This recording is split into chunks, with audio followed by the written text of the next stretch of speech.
Jeff Beck has passed away at the age of 78. Representatives for the guitar virtuoso confirmed on Wednesday that Beck died on Tuesday after suddenly contracting bacterial meningitis.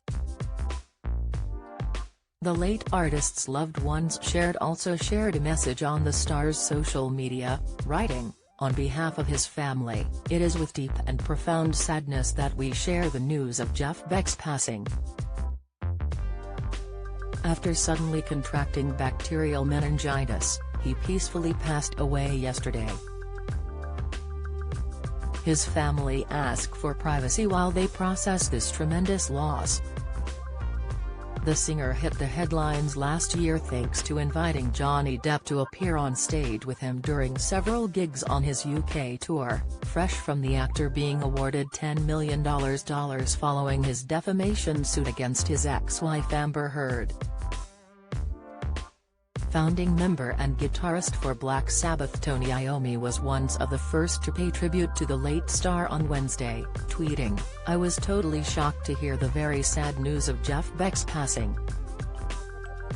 Jeff was such a nice person and an outstanding iconic, genius guitar player. There will never be another Jeff Beck.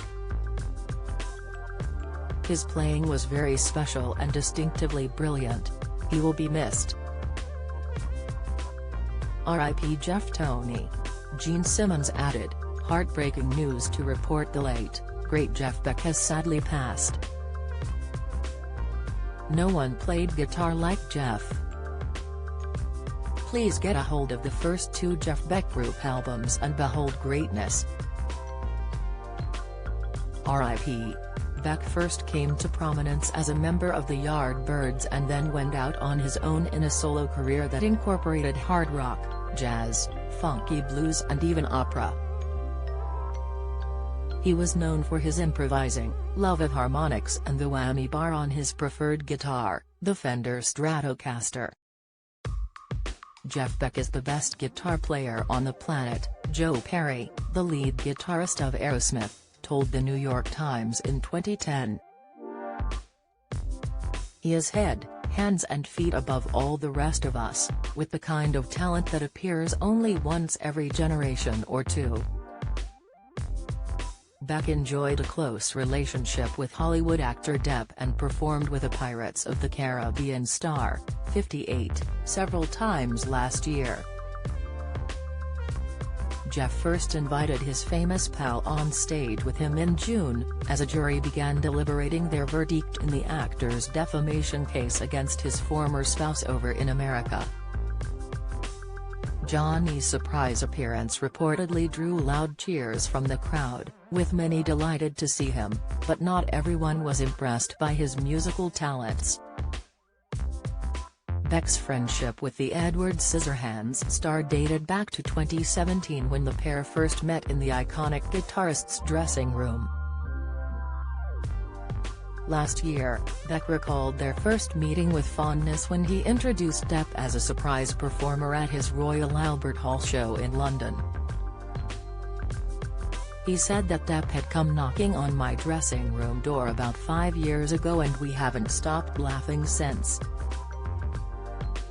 In 2020 the pair released their first musical collaboration together, the single Isolation, a cover of John Lennon's 1970 hit. But the pair had actually been collaborating for years before this. In 2019 they performed together at Eric Clapton's charity event in Texas. Announcing the release of their Isolation single, Beck's website said that he found an unexpected co-conspirator in Johnny Depp and described them as musical soulmates. As the news of Beck's death broke on Wednesday, many from the music world paid tribute to the late rocker on social media. Kiss frontman Paul Stanley described the guitarist as one of the all-time guitar masters as he remembered his friend. Posting a picture of Beck on his Twitter, he wrote, "Wow. What awful news. Jeff Beck, one of the all-time guitar masters, has died."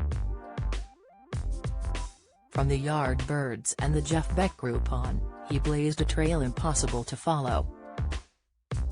Play on now and forever. Dave Davis, founding members of the Kinks added, "I'm heartbroken, he looked in fine shape to me. Playing great, he was in great shape. I'm shocked and bewildered, deepest sympathy to his wife, friends, close ones. I'm bewildered. Jeff Beck, it don't make sense, I don't get it. He was a good friend and a great guitar player." Jeff is survived by his wife Sandra, who he married in 2005.